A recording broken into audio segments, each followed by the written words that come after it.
Hello, Jai Hind, and welcome to my channel General Gyan. This is Hemant Puri. So I hope you would be doing great.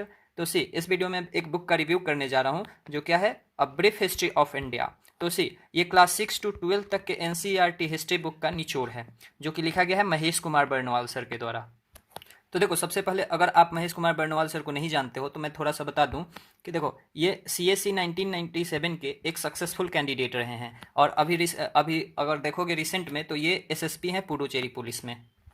देखो, इनके पास अच्छा खासा teaching experience भी है, 10 years experience in teaching, और इन्होंने बहुत सारे बुक्स लिखे हैं। अगर मैं आपको कुछ बुक्स का नाम बताऊं तो देख सकते हो, इंडियन कॉन्स्टिट्यूशन एंड पॉलिटी, फिर geography of India, world geography, Indian economy, physics and chemistry, biology, general study, objective question bank, environment and ecology, modern India, art and culture, फिर इधर आ जाओगे साइंस एंड टेक्नोलॉजी, मैथ्स, फिर general knowledge, political science, sociology, even इनका one liner का भी book आता है। ठीक है, तो देखो ये सब, और सबसे बड़ी बात क्या है ना कि ये सारे बुक्स जो है ना ये एनसीईआरटी पे बेस्ड हैं। ठीक है, ये सारे बुक एनसीईआरटी पे बेस्ड हैं, इसलिए ये ज़्यादा कम्प्रिहेंसिव हो जाता है एंड ज़्यादा हेल्पफुल हो जाता है स्टूडेंट्स के लिए, पेरेंट्स के लिए जो प्रिपरेशन कर रहे हैं।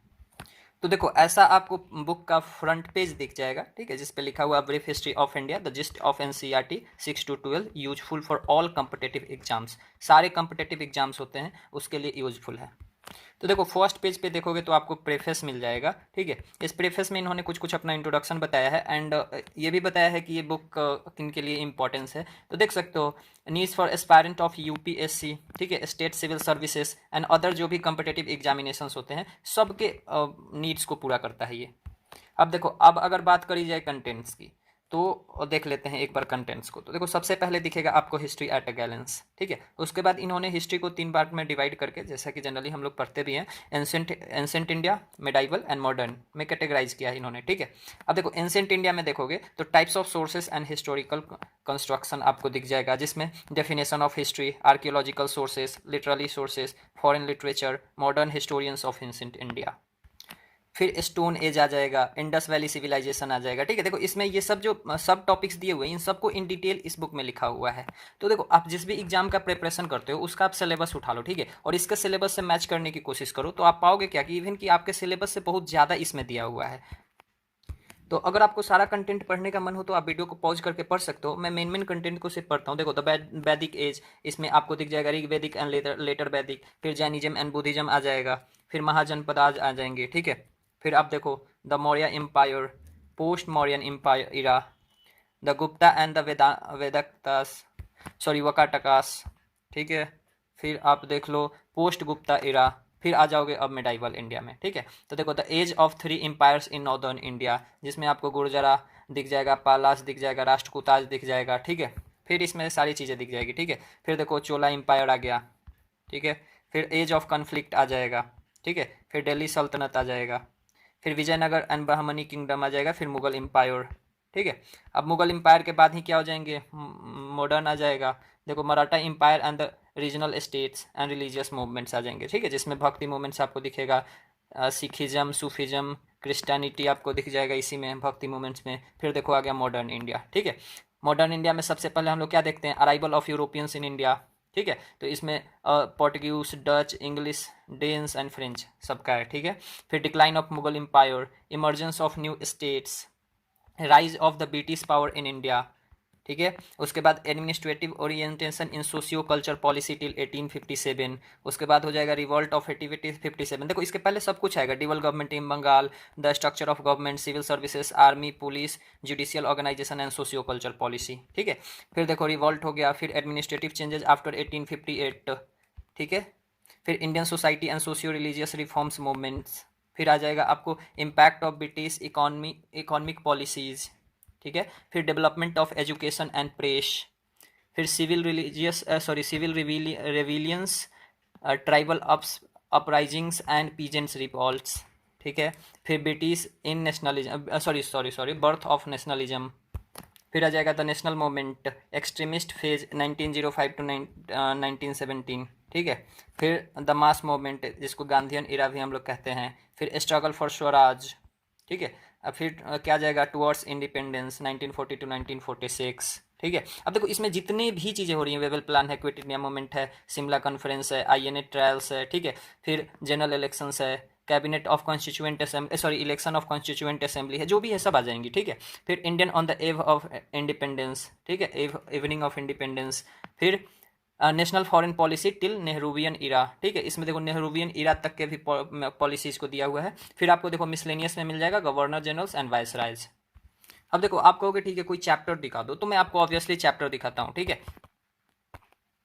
इसको देख के आपको कंटेंट का अंदाजा चल जाएगा कि कंटेंट कितना ऑथेंटिक है और कितना डीप में दिया हुआ है। तो देखो शुरुआत होता है एंशिएंट इंडिया से, ठीक है, तो इसमें जितना भी मैं ऊपर बताया था सारा यहाँ मेंशन है, आप देख सकते हो, ठीक है। अब देखो सबसे पहले क्या जाएगा, हिस्ट्री एट अ ग्लेंस, ठीक है, तो इसमें पीरियड ऑफ हिस्ट्री बांटेंगे कैसे कैसे कैसे, आप ये पढ़ सकते हो वीडियो पॉज करके, ठीक है। फिर मॉडर्न इंडिया को कैसे बांटेंगे, ठीक है।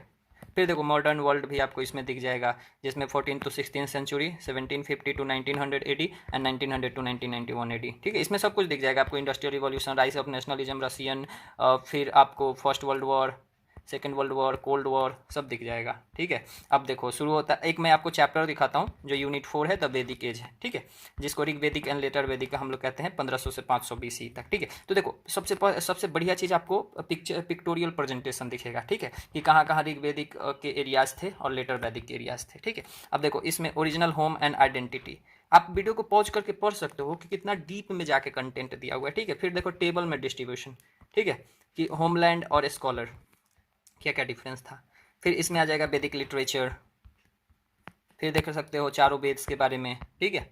अब इवन की इनको बहुत बढ़िया से प्रेजेंटेशन दिया हुआ है, ठीक है। फिर अथर्ववेदा, फिर वेदांगाज आ जाएंगे, फिर लेटर वैदिक पीरियड आ जाएगा। लेटर वैदिक पीरियड में सोसाइटी कैसा था, ठीक है, आपको जियोग्राफिकल बैकग्राउंड भी दिख जाएगा इसमें, ठीक है। फिर आप हिरार्की को समझ सकते हो इससे। तो मैं सिर्फ एक आइडिया के लिए आपको एक एक चैप्टर का सिर्फ कंटेंट्स दिखा रहा हूँ, ठीक है। आप होल्ड करके वीडियो को पॉज करके आपको अगर इन डेप्थ में जाकर देखना है कि हाँ कंटेंट्स कैसे हैं, तो आप पढ़ सकते हो, ठीक है। फिर कल्चर एंड रिलीजन आ जाएंगे।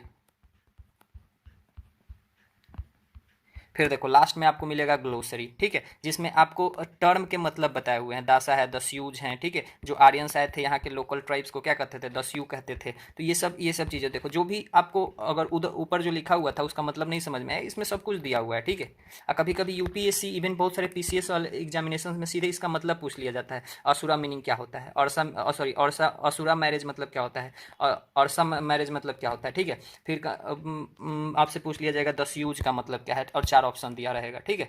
तो आपको उसमें सही सेलेक्ट करना होता है। फिर की कंसेप्ट देख लो और सोर्स देख लो, जैसे गोत्र है, इसका सोर्स क्या है, तो अथर्ववेदा है, ठीक है। डॉक्ट्राइन ऑफ त्रिमूर्ति कहाँ मिलता है, तो मैत्रेयी उपनिषद में मिलता है, ठीक है। मेंशन ऑफ ग्रेट फ्लड कहाँ मिलता है, तो सतपुरा मिलता है, ठीक है। अब देखो इसी तरह मेडाइवल इंडिया में आपको दिख जाएगा, ठीक है। तो age of 3 empires in northern India आप देख सकते हो, पिक्टोरियल रिप्रेजेंटेशन, ठीक है, इससे आपको ज़्यादा समझ में आएगा, ठीक है। तो देखो ये एक्चुअली डेप्थ था, एक कह सकते हो कि प्रेजेंटेशन था, जिससे आपको पता चल सके कि हाँ कितना डेप्थ में कंटेंट्स को दिए हुए हैं, ठीक है। फिर चोला एम्पायर देख सकते हो, चोला एम्पायर का जो भी इनका एरिया हुआ करता था चोलाज का, वो देख सकते हो, ठीक है। फिर इसी तरह मॉडर्न इंडिया में आ जाओ, arrival of Europeans in India, फिर आपको दिख जाएगा Nehruvian foreign policy till Nehru, इसमें सारे इवन की डेटलाइन भी मेंशन है, ठीक है। और जो भी इसमें इन्होंने इंपॉर्टेंट जैसे नाम था, नानालैंड मूवमेंट जो भी था, वो सब कुछ इन डिटेल दिया हुआ है। फिर आपको मिसलेनियस में गवर्नर जनरल्स मिल जाएंगे, वाइसरायज मिल जाएंगे, सबका इंपॉर्टेंट जैसे लॉर्ड वेलेस्ली ने क्या किया, सब्सिडी अलायंस लिया, जो भी था, ठीक है, इंपॉर्टेंट सब चीज़ आपको मिल जाएगा। तो देखो ओवरऑल जब आप देखोगे ना, तो ये बुक आपको one of the good books दिखेगा। मैं बेस्ट बुक तो नहीं बोलूँगा, क्योंकि देखो कोई भी बुक बेस्ट नहीं होता है, क्योंकि देखो सब में जो एस्पायरेंट्स का नीड होता है ना, उस अकॉर्डिंग हर चीज़ में डेटा नहीं दिया जा सकता। या फिर अब देखो आपको हिस्ट्री बहुत डिटेल में पढ़ना है, जबकि चूँकि ये एनसीईआरटी पे बेस्ड है एंड ब्रीफ हिस्ट्री है, तो उतना अब डिटेल बनाया जाएगा। तो आप सोच के देखो कि हम लोग पढ़ रहे हैं 2500 BC से हिस्ट्री को, ठीक है। अब यहाँ से लेके और 2000 आप समझ लो कि 4500 साल के हिस्ट्री को क्या 400 पन्नों के बुक में समराइज करना पॉसिबल है क्या, ठीक है। तो देखो आपका जो एग्जाम है उसके नीड को ध्यान में रखते हुए ये बहुत ही ज़्यादा कॉम्प्रिहेंसिव बुक है, ठीक है। ये obviously it will help you at a great level, ठीक है। तो it is one of the good books. देखो तो इसके अलावे मैं इसी वीडियो के डिस्क्रिप्शन में आपको मिल जाएगा, मैं महेश कुमार बर्नवाल सर कहीं वन लाइनर कवर कर रहा हूँ, ठीक है, जिसे आप अपने वन लाइनर क्वेश्चंस को ज़्यादा स्ट्रॉन्ग कर सकते हो। उसके अलावा जनरल साइंस के भी वीडियोज मिल जाएगा, वो भी महेश कुमार बर्नवाल सर का ही है, ठीक है। तो उसको आप देख सकते हो जाके, इसी वीडियो के डिस्क्रिप्शन में आपको लिंक मिल जाएगा, उस पर क्लिक करके देख सकते हो। इसके अलावा आप मेरे चैनल को सब्सक्राइब कर लीजिए, ऐसे बुक के बहुत सारे रिव्यूज आपको और भी मिल जाएंगे मेरे बुक में। मैं ऑलरेडी इंडियन जियोग्राफी का कर चुका हूँ, जो महेश कुमार बर्नवाल सर का है, इंडियन पॉलिटी का कर चुका हूँ, वन लाइनर बुक का कर चुका हूँ, ठीक है। तो ये सब आप जाके देख सकते हो, obviously it will help you and you can be benefited by that. तो सब्सक्राइब माई चैनल, मिलते हैं मैं आपसे अगले वीडियो में, तब तक आप अपना ध्यान रखिए। जय हिंद।